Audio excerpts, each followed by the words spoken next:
Hello, today I'm going to show you how I made a pendulum, and I'm going to show you the differences that I came up with by testing it out 3 times with 3 different sizes, and that's 10 centimeters, 20 centimeters, and 30 centimeters.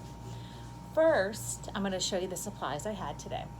I have string that I used and measured it into 3 different sizes, and I used 3 different colors for each size. So the 10 centimeter was in a blue, and then the 20 centimeter is in a purple, and the 30 is in a pink.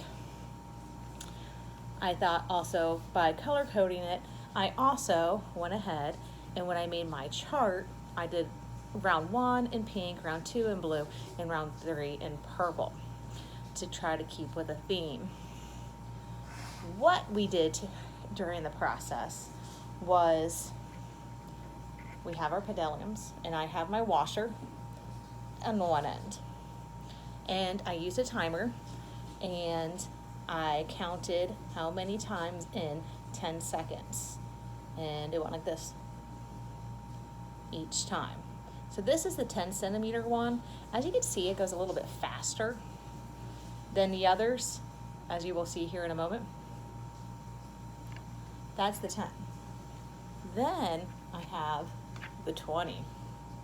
And again, I said this is in purple, and there's the washer.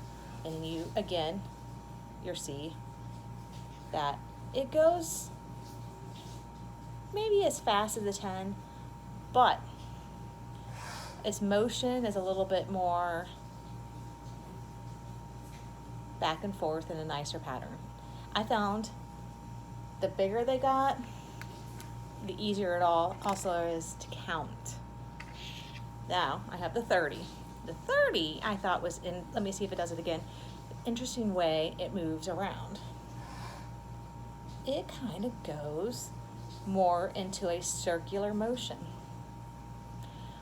You hear about people making the pendulums to test out if a woman, when she is pregnant with child, if they're having a boy or a girl. By the way it rotates, you can tell the gender of the baby. All right, so I made all of these, and then I made a chart, and I tested out each one 3 times to see how many times it moved. I'm going to show you my chart.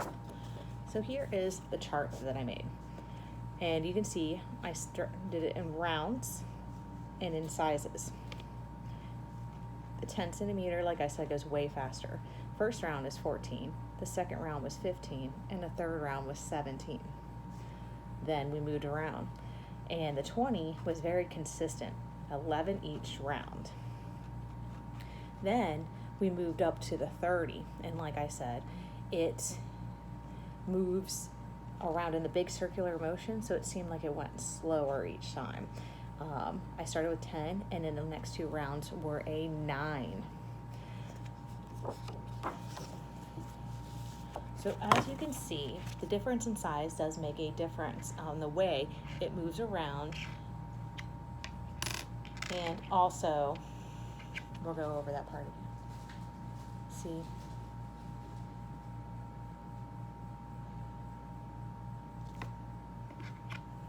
The 20.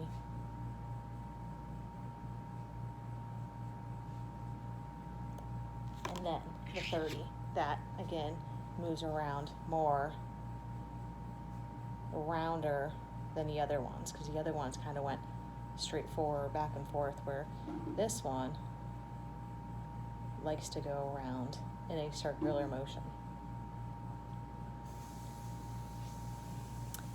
And that is it. So remember, when you need an experiment, you need to have your supplies, have a chart because you always want to test it more than once, usually 3 times, and write everything down that you come up with your answers. Thank you.